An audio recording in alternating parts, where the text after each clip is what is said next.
Hoe kon dit moontlik wees, kan 'n mens vra?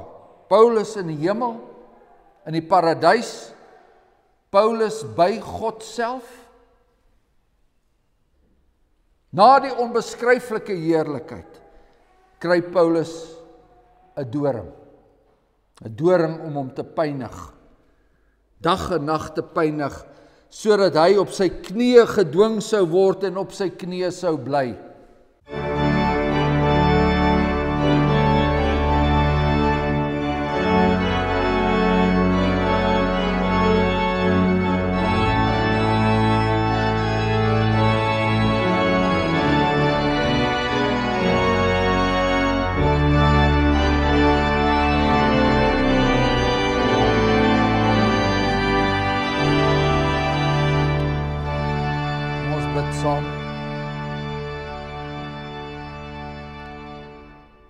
Driemaal heilige God, Vader, Seun en Heilige Gees.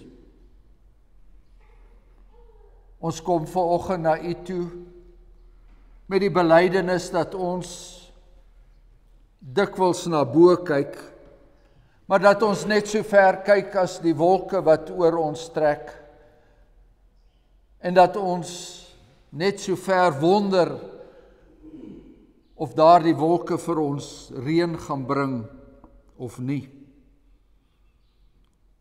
Ons bely dat ons harte en ons sinne en ons gedagtes en ons blik nie altyd bo die wentelkringe waar U rykstroon gestig het en waar vandaan U die mense aanskou nie, ook ons hier op aarde. Ons bely dat daar niks bedek is vir dit wat U sien nie. U sien ons harte aan. U sien ons aan in ons sonde toestand. En ons bely dat ons nie een oomblik voor U sal kan bestaan as U die sonde in ons lewe, soos ons gesing het, na reg sou gadeslaan. En daarom kom ons na U toe met die verootmoediging dat ons U nie altyd reg gadeslaan nie. Dat ons oë nie altyd gerig is op ons Here Jesus aan U regterhand nie, en al sy genade en verskriklike waarheid waar hy daar staan en waar hy nog steeds vir ons intree. Ons bid, Hemelse Vader, dat ons vandag dan weer opnuut verblyd sal wees en op sy naam wat ontzaglik heilig is, dat ons sal vertrou tot in ewigheid, hy wat vir ons daar intree in ons swakheid. Ons dank U vir die woord wat U weer vandag vir ons gee, en daardie woord wat beter as enige reën wat van bo af val, deur hierdie aarde trek. En soos die reën kluite nat maak daardie woord ons harte week. En ons luister daarna en ons word gevoed en ons word versterk. En deur die genade van die Heilige Gees kom daar goeie vrug voort. Ons bid dan dat U daardie woord sal seën, waar dit vandag gebring word oral in gees en in waarheid. U ken die predikers, U ken U gemeentes, U weet wat hulle nodig het. Ons bid dan dat ons dan ook deur U in hierdie erediens gunstig gadegeslaan sal word, dat ons U genade waarvan ons in die prediking so baie sal hoor, dat ons daardie genade van U sal ontvang. Ons wag op U woord in die naam van ons Here Jesus Christus, deur wie ons sonde vergewe is. Amen.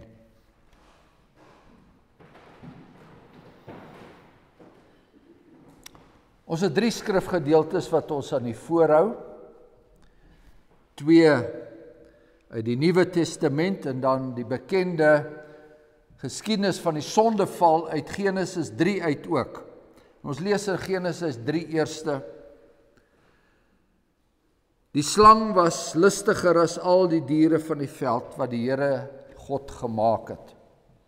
En hy sê vir die vrou, is dit ook so dat God gesê het, julle mag nie eet van al die bome van die tuin nie? En die vrou antwoord die slang, van die vrugte van die bome van die tuin mag ons eet, maar van die vrugte van die boom wat in die middel van die tuin is, het God gesê, julle mag daarvan nie eet nie, en dit nie aanroer nie, anders sal julle sterwe. Toe sê die slang vir die vrou, julle sal gewis nie sterwe nie, maar God weet dat as julle daarvan eet, julle oë sal oopgaan, sodat julle soos God sal wees, deur goed en kwaad te ken. Toe sien die vrou, dat die boom goed was om van te eet, en dat hy 'n lus was vir die oë, ja, 'n boom wat 'n mens kan begeer om verstand te verkry, en sy neem van sy vrugte en eet, en gee ook aan haar man by haar, en hy het geëet. Toe gaan albei se oë oop, en hulle word gewaar dat hulle naak is, en hulle het vyeblare aan mekaar gewerk en vir hulle skorte gemaak, en hulle het die stem van die Here God gehoor terwyl hy wandel in die tuin in die aandwinkie, en die mens en sy vrou het hulle verberg vir die aangesig van die Here God tussen die bome van die tuin. Toe roep die Here God na die mens en hy sê vir hom, waar is hy? En hy antwoord, ek het u geruis gehoor in die tuin en gevrees, want ek is naak, daarom het ek my verberg. En dan gaan die gesprek voort tussen die Here God en die mens en sy vrou. En dan lees ons weer vanaf vers 17. Die vloek wat oor die mens uitgespreek word. En dan die mens het hy gesê, omdat jy geluister het na die stem van jou vrou en van die boom geëet het, waarvan ek jou beveel het om nie te eet nie. Vervloek is hierdie aarde om jou ontwil. Met moeite sal jy daarvan eet al die dae van jou lewe, ook sal dit vir jou dorings en distels voortbring, en jy sal die plante van die veld eet. En dan blaai ons na die Nuwe Testament, en ons blaai daar na die evangelie volgens Johannes, en ons lees in hoofstuk 19, Johannes 19. Toe neem Pilatus dan vir Jesus en hy laat hom gesel. En die soldate het 'n kroon van dorings gevleg en dit op sy hoof gesit, en 'n purperkleed om hom gewerp en gesê, wees gegroet koning van die Jode. En hulle het hom in die aangesig geslaan. Pilatus gaan toe weer buitentoe en sê vir hulle, kyk, ek bring hom vir julle buitentoe, sodat julle kan weet dat ek in hom geen skuld vind nie. En Jesus het uitgekom buitentoe en die doringkroon en die purperkleed gedra, en Pilatus sê vir hulle, daar is die mens. En die owerpriesters en die dienaars sien hom, en toe die owerpriesters en die dienaars hom sien, skreeu hulle en sê, kruisig, kruisig hom. En Pilatus sê vir hulle, neem julle hom en kruisig hom, want ek vind geen skuld in hom nie.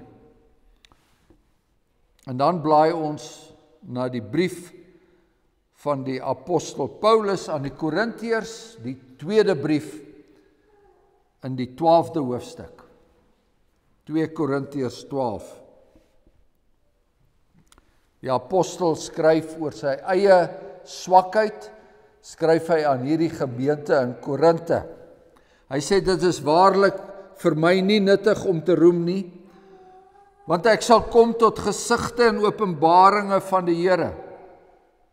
Ek weet van 'n man in Christus, 14 jaar gelede, of dit in die liggaam was, weet ek nie, of buite die liggaam, weet ek nie, God weet dit, dat so iemand weggeruk is tot in die 3de hemel. Ek weet van so 'n man, of dit in die liggaam of buite die liggaam was, weet ek nie, God weet dit, dat hy weggeruk is in die paradys, en onuitspreeklike woorde gehoor het wat 'n mens nie mag uitspreek nie. Oor so 'n man sal ek roem, maar oor myself sal ek nie roem nie, behalwe in my swakhede. Want as ek sou wil roem, sou ek nie dwaas wees nie, want ek sou die waarheid praat, maar ek laat dit na, sodat niemand my hoër mag skat as wat hy van my sien, of wat hy van my hoor nie. En dat ek my oor die voortreffelikheid van die openbaringe nie sou verhef nie, is my 'n doring in die vlees gegee, 'n engel van Satan, om my met die vuist te slaan, sodat ek my nie sou verhef nie. Hieroor het ek die Here 3 maal gebid, dat hy van my sou wyk. En hy het vir my gesê, my genade is vir jou genoeg, want my krag word in swakheid volbring. Baie liewer sal ek dus in my swakhede roem, sodat die krag van Christus in my kan woon. Daarom het ek 'n behaag in swakhede, in mishandelinge, in node, in vervolginge, in benoudhede, om Christus wil.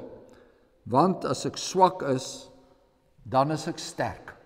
Dit is die woord van die Here, en ons luister tot sover daaruit.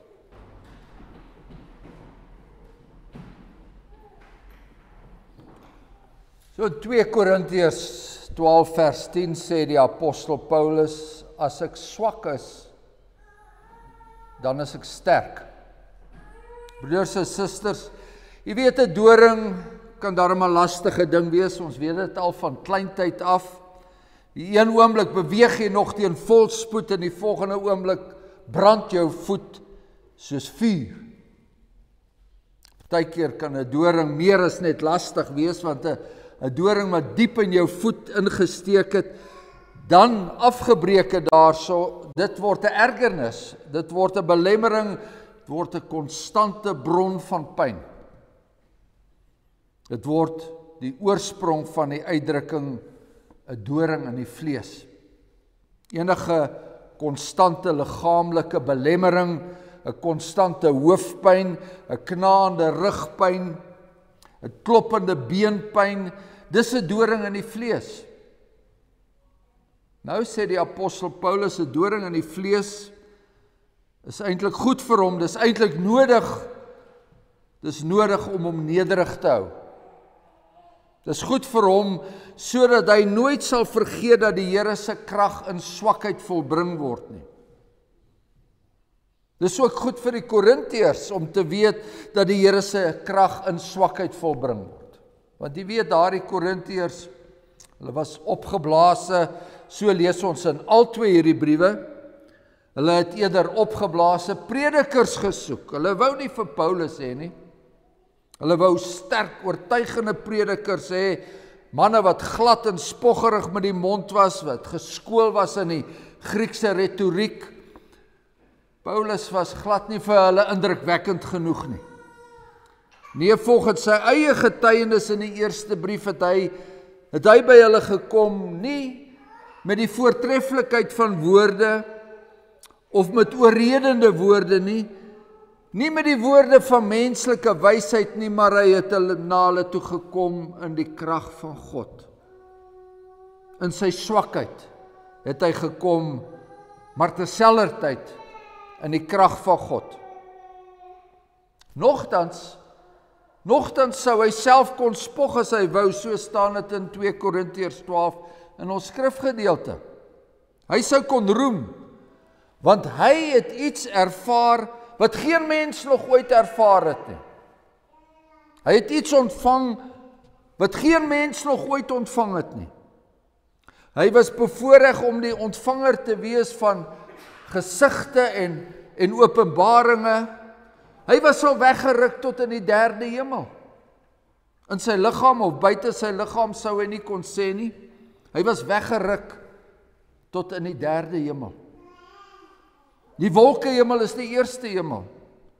Die hemelruim met die planete en die sterre, dit is die tweede hemel, maar daarachter tot op die verste punt, dit was die 3de hemel, daar is die paradys, daar is God self. Hoe kon dit moontlik wees, kan 'n mens vra? Paulus in die hemel, in die paradys, Paulus by God self, Paulus in die paradys self.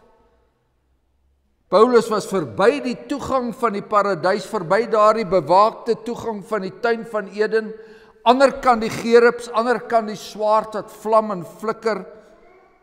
Paulus was daar waar Adam en Eva lank gelede was. Daar in die paradys. Is moeilik om te glo. Wel, ons weet dat die Here Jesus by meer as een geleentheid persoonlik aan die apostel verskyn het.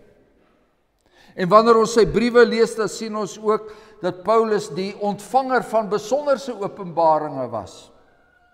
Openbaringe rondom die anti-kris en die wederkoms. Lees maar gerus die 2 briewe aan die Tessalonisense. Dit bevat openbaringe wat net in hierdie briewe gevind sal word en nêrens anders in die Bybel nie. Maar dat hy in die paradys self was, dat hy daar dinge gesien en woorde gehoor het, onuitspreeklike woorde wat geen mens mag uitspreek nie. Dis merkwaardig. Kan dit wees dat hy gesien het wat die oog nie gesien het en dat hy gehoor het wat die oor nie gehoor en in die hart van 'n mens nie opgekom het nie? Dat hy daar in die paradys was, in die paradys wat God berei het vir die wat hom liefhet. Daar in die paradys waar Adam en Eva eens saam met God in die tuin gewandel het, voor hulle hoogmoedig geword het, voor die Satan hulle oortuig het om hulle eie ek en hulle eie ek roem te soek, voor hulle soos God self wou word, en voor God hulle uit die paradys verban het na aarde wat vervloek was met distels en dorings. Ja, Paulus was in die 3de hemel. Hy was in die paradys. Paulus was die ontvanger van voortreffelike openbaringe, maar dat hy hom nie oor hierdie voortreffelikheid van die openbaringe sou verhef nie, is aan hom 'n doring in die vlees gegee. 'n Doring in die vlees, een van die dorings wat hierdie vervloekte aarde voortgebring het. 'n Doring in die vlees as 'n aandenking van sy verblyf in die paradys. Na die onbeskryflike heerlikheid kry Paulus 'n doring. 'n Doring om hom te pynig. Dag en nag te pynig, sodat hy op sy knieë gedwing sou word en op sy knieë sou bly. Here, neem dit weg. Neem dit tog weg, asseblief. Wat presies hierdie doring in die vlees behels het, weet ons nie. Daar sal baie daaroor bespiegel. Sommige dink dat dit dalk malaria aanvalle was, ander sien dit weer as epilepsie of oomblikke van depressie, ons weet nie. Ons weet wel dat die apostel nie daarmee gebore was nie. Dit het gekom nadat hy hierdie voortreffelike openbaringe ervaar het. Na die onbeskryflike heerlikheid kry Paulus 'n doring in die vlees. Hoekom? Sodat hy hom nie sal verhef nie. So lees ons. Sodat hy nie oor homself sal roem nie. Sodat die apostel, broeders en susters, bewaar sal bly van hoogmoed, die hoogmoed wat Adam en Eva in sonde laat val het, sodat hy nie ten gronde sou gaan soos hulle te gronde gegaan het nie. En hierdie doring, sê die apostel, dis genade. Genadiglik het ek hierdie doring, nou kan ek myself nie verhef nie. Nou kan ek nie hoogmoedig raak nie. Ja, jy weet, die meeste van ons is bekommerd oor ons selfbeeld, oor hoe hoog die wêreld ons aanslaan. Die apostel daarenteen is dankbaar dat niemand hom hoog aanslaan nie. Maar nou moet ons ook opmerk dat hierdie doring in die vlees, dat dit gelyktydig uit 2 bronne kom. Die doring kom van God af, maar dit kom ook van die Satan af. Hy sien die doring ook as 'n engel van Satan wat hom met die vuis slaan.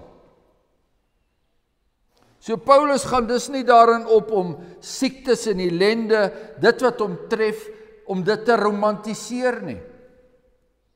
Om iets moois daarvan te probeer maak nie. Hy probeer nie om die doring in die vlees te veredel nie. Nee, siektes en ellende en die dood kan nie van die Satan geskei word nie. Ons moet ook nie probeer om te sê, hierdie doring is nou die duiwelse werk en daardie doring, dis nou weer God se werk nie.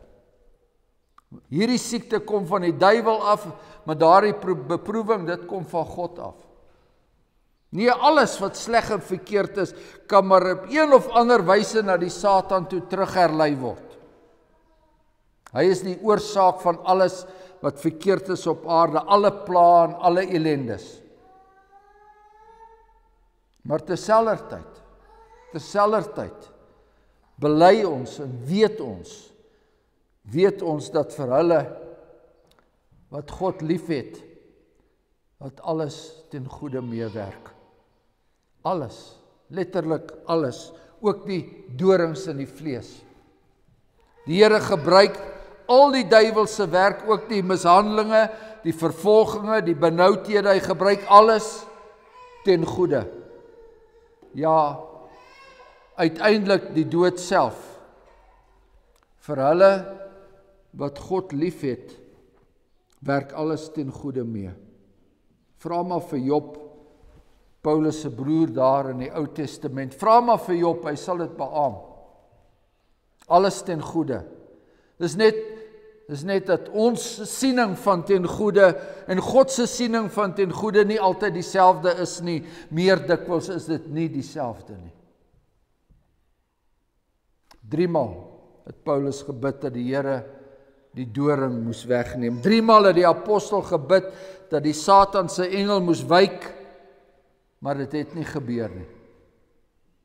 Ja, ook dit is alles ten goeie. Geliefdes, Paulus wou verligting van die doring gehad het, en die enigste manier waarop daardie verligting moontlik was, sou wees as die Here die doring sou verwyder. En die Here verwyder nie die doring nie, maar hy gee iets anders. Hy gee genade, hy gee genoeg genade. Sy genade is nou genoeg vir Paulus. En daarmee saamvoeg die Here by, en hierdie is 'n baie belangrike Bybelse beginsel, en dit is dat die Here se krag in swakheid volbring word. Die Here se krag word in swakheid volbring. En daarom sal Paulus nie roem nie. Daarom sal hy nie hoogmoedig wees nie. Al het hy die mees voortreffelike openbaringe ontvang, dwing die doring in die vlees hom om nederig te wees. Om van God se genade afhanklik te wees. Dwing die doring in die vlees om hom swak te wees, sodat die krag van Christus in hom na vore kan kom. Die krag van Christus. Want Christus se krag word in swakheid volbring. Ons het gelees dat Jesus Christus homself laat gesel het, en die soldate het 'n purperkleed om hom gewerp, 'n spotkleed, en die agente van Satan het hom met die vuis geslaan en hulle het hom bekroon met dorings, nie net een doring nie, maar 'n hele kroon wat in elke hoek en van elke kant steek, en hulle daardie kroon van dorings op sy kop afgedruk, sodat hy die seun van die almagtige God bekroon was met die vloek van God se skepping. Sodat die tweede Adam, die simbool van alle siekte en sonde en ellende, op sy kop sou dra, en sodat hy sou regstel wat daar in die paradys verkeerd geloop het.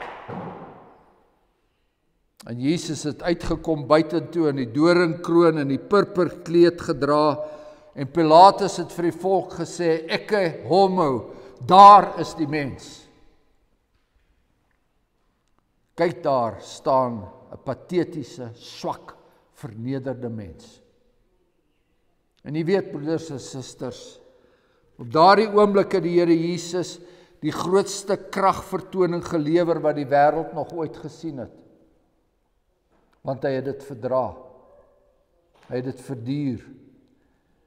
Hy het al die dorings wat al in my gesteek het en wat in u nog sal steek, die het hy verdra en verduur. Op daardie oomblik was hy besig om te triomfeer oor die magte van die hel. Sy krag het in sy lydsaamheid gelê. Hy het sy krag in swakheid volbring. So broeders en susters, ons het ook soos Paulus wonderlike openbaringe van God ontvang.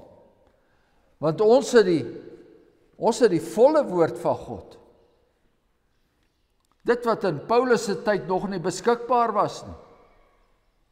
Ons het die openbaring, die laaste boek Openbaring het ons ontvang, wat selfs Paulus nie voor ons kon gelees het nie. 'n wonderlike skat is 'n skat om op trots te wees. 'n Skat waarop ons self sou kon roem.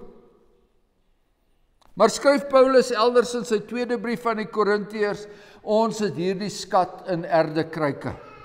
Hierdie skat van God se openbaring lê binne in hierdie liggaam, maar hierdie liggaam is niks beter as 'n erdekruik nie. Dis broos, en dis breekbaar, dis tydelik en dit is verganklik. Ons het hierdie skat in erdekruike en dan sê hy daarby, sodat die voortreffelikheid van die krag van God mag wees en nie uit ons uit nie.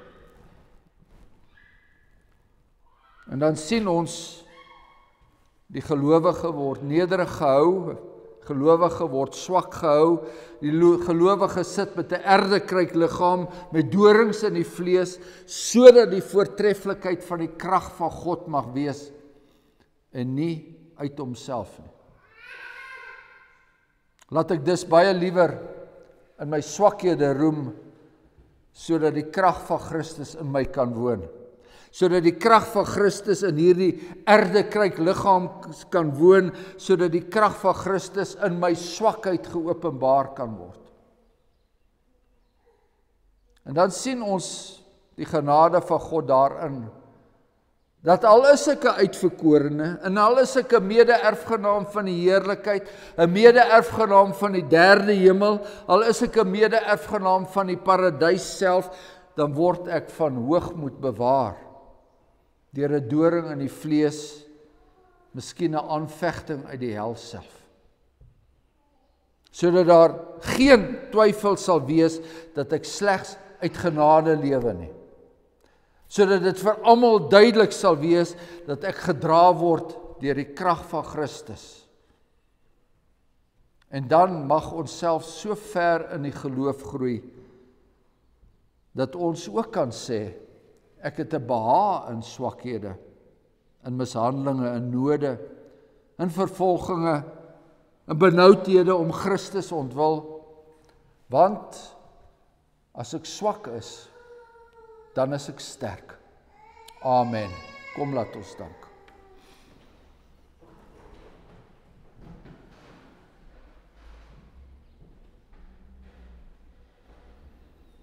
Driemaal heilige God en Vader, Seun en Heilige Gees, ons bely dat ons nie altyd aan hierdie waarheid kan vashou nie. Dat ons dikwels, wanneer ons voel ons is besig om te sink, dat ons wanhoopig wil raak. Wanneer die ouderdom te veel word, wanneer die pyn te veel word, wanneer die aanvegtinge net nie wil wyk nie, dan bely ons dat ons self swak is. Dat ons nie staande kan bly, dat ons nie hierdie geloof kan openbaar waarvan ons hier lees, as U ons nie vashou nie. Ons bid dan in vandag in besonder vir diegene van ons broeders en susters in die geloof, hulle wat daagliks dorings in hulle vlees ervaar, watter aard dit ook al mag wees, diegene wat elke dag daaraan herinner word, dat hulle in 'n gebroke, sondevervloekte wêreld bly, dat hulle liggame niks beter is as erdekruike nie. En ons bid U, dat U hulle sal lei en vir ons sal lei om ons oë te rig op die onsigbare, want die onsigbare is ewig en hierdie dinge wat ons nou hier beleef, dis tydelik, alhoewel dit sigbaar is. Ons vra dat U met die gemeente sal wees, waar hierdie evangelie woord verkondig moet word, dat U sal wees met diegene wat dit moet hoor. U ken elkeen van U kinders. U het hulle by hulle naam geroep en hulle behoort aan U deur ons Here Jesus Christus. Amen.